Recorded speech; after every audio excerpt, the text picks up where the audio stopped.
मेरे YouTube channel में let's learn, yes let's continue this process of life long learning. और ये NEP 2020 series का थर्ड वीडियो है। जैसे कि मैंने फर्स्ट वीडियो में आपसे बोला था कि ये 3 वीडियोस रहेंगे, जिसपे हम फर्स्ट वीडियो में हायर एजुकेशन की बात की, सेकेंड वीडियो में हमने स्कूल एजुकेशन की बात की, अब थर्ड वीडियो में हम इसको थोड़ा सा एनालाइज करेंगे। लेकिन ये एनालाइज करेंगे as a teacher, from the point of view of a teacher. Yes, I am myself a teacher, actually I am a teacher trainer. तो मैं एक टीचर के थ्रू इसको थोड़ा सा एनालाइज करने की कोशिश करूंगी। What I liked about this policy and what I doubt about this policy. Yes, थोड़ा सा एनालाइज करने की बहुत जरूरत है। सबसे पहली बात जो पसंद आई ऑब्वियसली कि 34 इयर्स के बाद में अपने देश में एनईपी 2020 आई, बहुत अच्छा एंड कांग्रेचुलेशंस, ये विजन बहुत अच्छा है ना। बाकी जो चीजें जो पसंद आई है ये एनईपी 2020 में, सबसे पहली बात बेसिक एजुकेशन पे बहुत ज्यादा इंपॉर्टेंस दिया गया है। बेसिक एजुकेशन क्या है? जहाँ पे बेसिक चीजें सिखाई जाती है, जहाँ पे आपको बेसिक स्किल्स आने इंपॉर्टेंट है, जहाँ पे आपकी कॉग्निटिव डेवलपमेंट होती है, जहाँ पे आपकी इमोशनल डेवलपमेंट होती है। तो ये सारी चीजें बहुत इंपॉर्टेंट फोकस किया गया है। दूसरी चीज है फोकस ऑन वोकेशनल एजुकेशन। जी हाँ, वोकेशनल स्किल्स हर एक इंसान को आनी ही चाहिए, क्योंकि अगर आपके पास में कोई वोकेशनल स्किल रहेगा, उसके बेसिस पे आप अपना लाइवलीहुड भी आगे कर सकते हो, कमा सकते हो ना। वोकेशनल एजुकेशन को स्कूल करिकुलम में एक प्रोमिनेंट स्थान देना बहुत इंपॉर्टेंट था। तो ये चीज बहुत अच्छी है, जहाँ पे बच्चे को सीखने मिलेगा एक्चुअल क्राफ्ट एंड आर्ट, ये सारी चीजें सीखने को मिलेगा। बहुत ही ज्यादा इंपॉर्टेंट यहाँ पे मैं बात आपसे करना चाहूंगी कि प्रिजर्विंग इंडियन नॉलेज। यस, हमारे इंडिया के पास इतना सारा नॉलेज है, हमारे विलेजेस और हमारे विलेज के क्राफ्ट्समैन हमारे डिफरेंट, मतलब एक से एक कारीगर हमारे पास है, एक से एक नॉलेज सिस्टम हमारे पास है। ये नॉलेज सिस्टम को प्रिजर्व करने की कोशिश ये एनईपी 2020 के थ्रू की जा रही है ना। उससे होगा क्या? जो लोकल क्राफ्ट्समैन है, जो लोकल क्राफ्ट्समैन आर्टिस्ट है, डिफरेंट फोक डांसर्स आप देखोगे, डिफरेंट फोक आर्ट हमारे यहाँ पे, ऐसे लोगों का भी इसमें सोचा गया है ना। ऐसे लोग ऐसे स्कूल में, कॉलेजेस में, इनको कोई लोकल आर्टिस्ट या कोई आर्टिस्ट, कोई सिंगर हो सकता है, कोई एक्टर हो सकता है, कोई वीवर हो सकता है, कोई कारपेंटर हो सकता है, ये सारे लोग के थ्रू बच्चों को ट्रेनिंग मिलेगी। जो उसको स्किल सीखना चाहे वो स्किल सीख सकता है। तो preserving, it's a good effort towards preserving the Indian knowledge system. इसके बाद में इंपॉर्टेंट बात करते हैं preserving Indian culture and preserving Indian languages. जो इंडियन लैंग्वेज प्रिजर्व करनी है, India is having almost, I mean 6 language families, और अपने इंडिया में मोर देन 9,000 लैंग्वेजेस स्पीक बोली जाती है। जो लैंग्वेज, जैसे जितनी लैंग्वेजेस उतने ज्यादा कल्चरल डिफरेंसेस, लेकिन ये डिफरेंसेस को हम यूनिफाई करेंगे एंड इस यूनिटी को हम बरकरार रखेंगे। इसके लिए respect and preserving our Indian culture, Indian languages बहुत इंपॉर्टेंट है। तो इसके थ्रू क्या किया गया है, जो बड़े बड़े एजुकेशनल कोर्सेज होते हैं, जैसे मेडिकल साइंस की बात की जाए, जैसे इंजीनियरिंग की बात की जाए, जैसे लॉ की बात की जाए, आखिर लॉ तो अवेलेबल है रीजनल लैंग्वेज में, लेकिन मेडिकल या बाकी जो टेक्निकल फील्ड होते हैं, इन सबका जो नॉलेज, सबका करिकुलम अवेलेबल होता है सिर्फ इंग्लिश में। नाउ ये कोशिश की जाएगी कि ई कंटेंट के थ्रू ये सारी चीजें रीजनल लैंग्वेजेस में, मेजर 8 रीजनल लैंग्वेजेस जो स्पीक की जाती है, पूरी इंडिया में बोली जाती है, इसमें भी ये नॉलेज ट्रांसलेट करके बच्चों को यूज में आ सके, जो कि बहुत अच्छी कोशिश है। इसके बाद जो बात मुझे अच्छी लगी वो है focus on practical training. Yes, आज तक हम सिर्फ बातें करते आए, मतलब ज्यादा प्रैक्टिकल ट्रेनिंग होनी चाहिए, ज्यादा प्रैक्टिकल उनको एक्सपोजर मिलना चाहिए, लेकिन होता कितना था? बहुत कम। तो एनईपी 2020 में ये चीज भी बहुत ज्यादा इंपॉर्टेंस है और इस चीज पे ज्यादा फोकस किया गया है कि बच्चों को प्रैक्टिकल ट्रेनिंग मिलनी चाहिए। नाउ प्रैक्टिकल ट्रेनिंग कैसे? उनको वर्चुअल ट्रेनिंग लैब्स सेटअप किए जाएंगे, जहाँ पे वो वर्चुअली देख सकेंगे एक्चुअल इंडस्ट्रीज में, एक्चुअल फील्ड पे क्या होता है। एंड दूसरा होता है कि एक्चुअल फील्ड एक्सपीरियंस, मतलब वो फील्ड में जाके उनको एक्सपीरियंस मिलना। एक यहाँ पे बात करूंगी कि जब हम वोकेशनल ट्रेनिंग की बात कर रहे थे, वोकेशनल ट्रेनिंग के अंडर भी बच्चों को, स्कूल स्टूडेंट्स को लोकल क्राफ्ट्समैन के यहाँ पे जाके इंटर्नशिप करनी ना। इंटर्नशिप का ही ये मकसद होता है कि एक्चुअल ऑन फील्ड एक्सपीरियंस बच्चों को मिले। तो देखिए, प्रैक्टिकल एक्सपोजर की बात स्कूल से हो रही है और आगे जाके भी इसके लिए बहुत सारी चीजें की जाएंगी, मतलब एंटिटीज, डिफरेंट एंटिटीज के साथ में अलायंस बढ़ाया जाएगा। तो बहुत अच्छी बात है जहाँ पे प्रैक्टिकल ट्रेनिंग मिल सकती है। दूसरी एक बात, मल्टी डिसिप्लिनरी अप्रोच, जो अपने यहाँ पे फॉलो नहीं होता था। जो मल्टी डिसिप्लिनरी अप्रोच बहुत इंपॉर्टेंट है कि एक स्ट्रिंजेंट वे मेथड फॉलो ना करें, जहाँ पे मुझे सारी चीजें सीखने को मिले। मुझे पर्सनली अगर मुझे आर्ट पसंद है, मुझे म्यूजिक पसंद है, मुझे हिस्ट्री भी पसंद है, मुझे बायोलॉजी भी पसंद है, तो ये सारे कॉम्बिनेशन में स्टडी कर पाओ, तो एक अलग टाइप का रेवोल्यूशन हो जाएगा।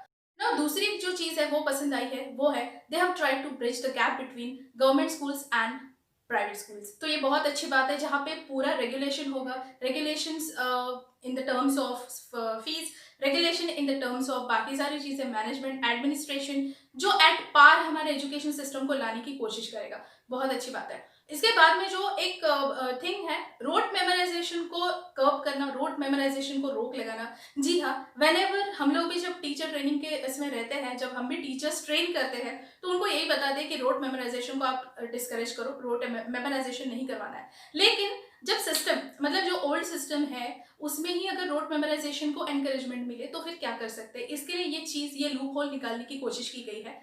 रोट मेमोराइजेशन को रोक लगेगी और पैरेलल एजुकेशन सिस्टम जो अपने कंट्री में रन होती है, उसको भी रोक लगने की कोशिश होगी। ठीक है, तो ये सारी चीज़ें, इसके अलावा भी बहुत सारी चीज़ें, लेकिन ये हाईलाइट्स थी जो मुझे पसंद आई एज अ टीचर। अभी जो चीज़ें थोड़ी सी सोचने की उस पे ऊपर ज़रूरत है, वो चीज़ें आपके सामने रखूंगी कि थोड़ी क्या प्रॉब्लम आ सकती है। देखिए, ये पॉलिसी है, ये रिकमेंडेशंस है, ये अभी तक रूल नहीं बना है, ये अभी तक मैंडेटरी नहीं बना है।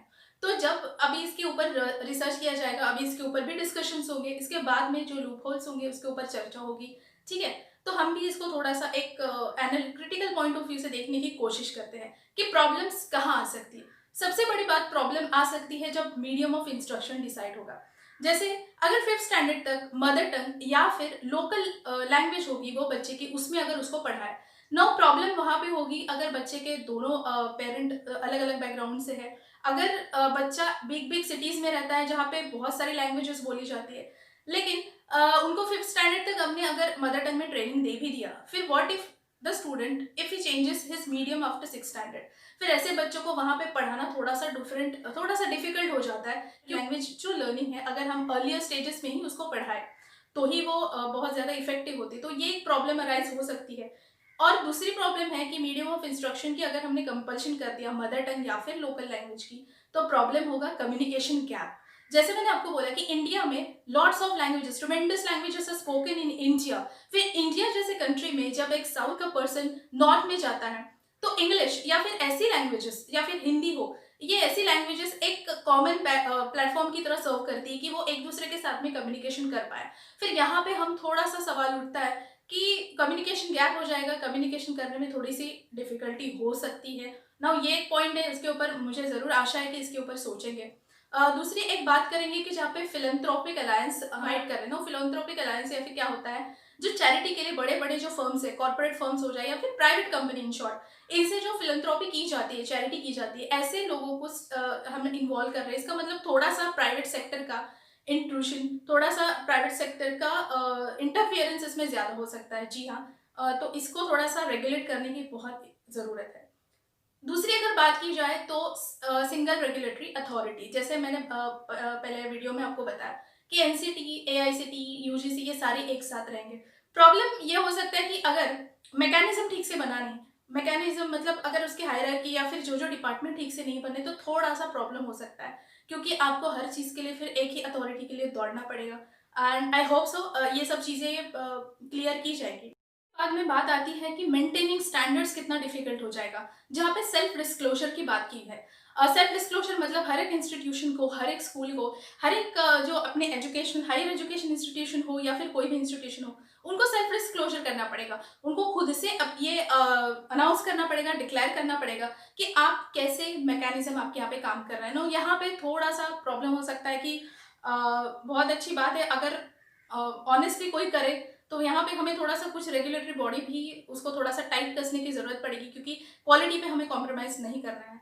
दूसरी एक बात है कि ये सारी चीजें, मतलब एजुकेशन पॉलिसी बनाई है ना, ये एजुकेशन पॉलिसी को इम्प्लीमेंट करना एक्चुअल जब टीचिंग लर्निंग क्लास में होगा, हमें क्लासरूम भी वैसे इक्विप्ड करने पड़ेंगे, हमें इंफ्रास्ट्रक्चर भी वैसे बनाना पड़ेगा और हमें टीचर ट्रेनिंग भी उसी लेवल का करना पड़ेगा। नाउ टीचर ट्रेनिंग का जो गोल है कि ऑल द टीचर्स, जितने भी टीचर्स है टीचर ट्रेनिंग में है, एंड इसके बाद में जो टीचर बनने वाले हैं, उनको ये एनईपी 2020 के हिसाब से ट्रेनिंग देना, मतलब 2023 तक कंप्लीट करना है। ऐसे टीचर्स बनाने हैं जो फुल्ली इक्विप्ड हो with all the skills and all the knowledge. यहाँ पे मैं आपको एग्जांपल दूं, अगर हम 6th स्टैंडर्ड में कोडिंग सिखाने की बात करते हैं बच्चों को, तो 6th स्टैंडर्ड में सिखाने वाले ऐसे टीचर हमें चाहिए रहेंगे कि उनको कोडिंग आती हो और उसके साथ साथ उनको हाउ टू टीच ये भी आता हो। इसका मतलब टीचिंग का अपना पेडागोजी का अलग एक साइंस है और कंटेंट का अलग एक साइंस है। मतलब कैसे पढ़ाना है और क्या पढ़ाना है, ये सारी चीज़ें हमें साथ में लेके जाना पड़ेगा। इसके लिए बहुत ज़रूरी होगा कि हमारे टीचर ट्रेनिंग कॉलेजेस भी उसी लेवल के बनाए जाए। ये सारी गाइडलाइंस का हम वेट कर रहे हैं गवर्नमेंट से।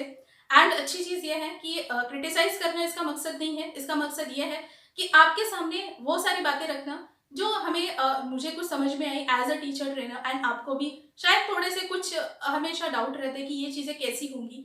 उसकी सिर्फ एक कोशिश की गई है इस वीडियो में। So what I like and what I doubt about NEP 2020, hope so सारी चीज़ें अब बदलेंगी एंड रेवोल्यूशनाइज होगा इंडिया का education system. Let's hope for the best and I hope you like this video. Subscribe to my channel, like share and comment करके ज़रूर बताएं कि आपको कैसा लगा।